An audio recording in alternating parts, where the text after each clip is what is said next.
भीड़ में अमेरिका के राष्ट्रपति बाइडेन खुद मोदी से मिलने आए। अमेरिका के राष्ट्रपति बाइडेन ने मोदी को बोला, you are looking dashing. France के राष्ट्रपति इमैनुअल मैक्रो ने कहा, माय फ्रेंड मोदी दुनिया के बेस्ट नेता हैं। ब्रिटेन के प्रधानमंत्री से लेकर जर्मनी की चांसलर एंजेला मार्केल तक मोदी मोदी करने लगे। रोम के रोम में सिर्फ मोदी और मोदी ही छाए रहे। G20 समिट पे हुआ कुछ ऐसा कि सबको मोदी से मिलने की जल्दी थी। हर सुपर पावर मुल्क का नेता मोदी से मिलने पहुंच रहा था। दुनिया के दिग्गज मोदी के स्टाइल और उनके बॉडी लैंग्वेज के कायल हो गए थे। सबसे पहले बाइडेन को देखिए। बाइडेन मोदी के कंधे पर हाथ डालकर चल रहे थे। ये तस्वीर हिंदुस्तान में मोदी और बाइडेन के संबंध को लेकर अफवाह उड़ाने वालों के लिए एक करारा जवाब है। मोदी ने बाइडेन से मुलाकात की तो उनकी स्टाइल में बात की, जोश भरने वाले साइन के साथ। बाइडेन ने भी मोदी से हाथ मिलाया, गले से गले मिले, हंसी मजाक भी हुआ और दोनों के बीच बातचीत भी हुई। फ्रांस के राष्ट्रपति इमैनुअल मैक्रो भी मोदी स्टाइल के मुरीद हो गए। मैक्रो ने मोदी के कंधे पर हाथ रखा, हंसकर गले मिलने के लिए लपक पड़े।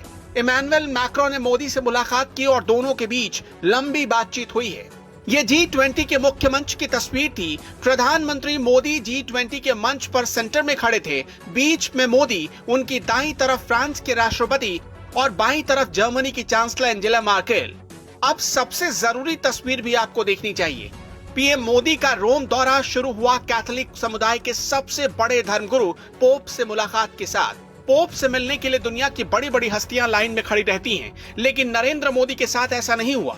मुलाकात का शेड्यूल सिर्फ 20 मिनट का था, पर जब पोप मोदी से मिलने आए तो मुलाकात 1 घंटे 12 मिनट की हो गई। पोप ने मोदी को एक खास तोहफा भी दिया। मोदी भी पोप के लिए विशेष तोहफा लेकर गए थे, कैंडल स्टैंड। इस तोहफे को पाकर पोप खुश हो गए। मोदी ने पोप को एक डायरी भी सौंपी, जिसमें भारत में क्लाइमेट के बारे में देश के प्रयासों का जिक्र था। एक एक नेता से मिलने का अंदाज, नेताओं का मोदी तक पहुंचने की बेताबी, G20 के फ्रेम के सेंटर में मोदी को जगह मिलना, ये सब कुछ बता रहा था कि दुनिया में उनकी कितनी पॉपुलैरिटी है।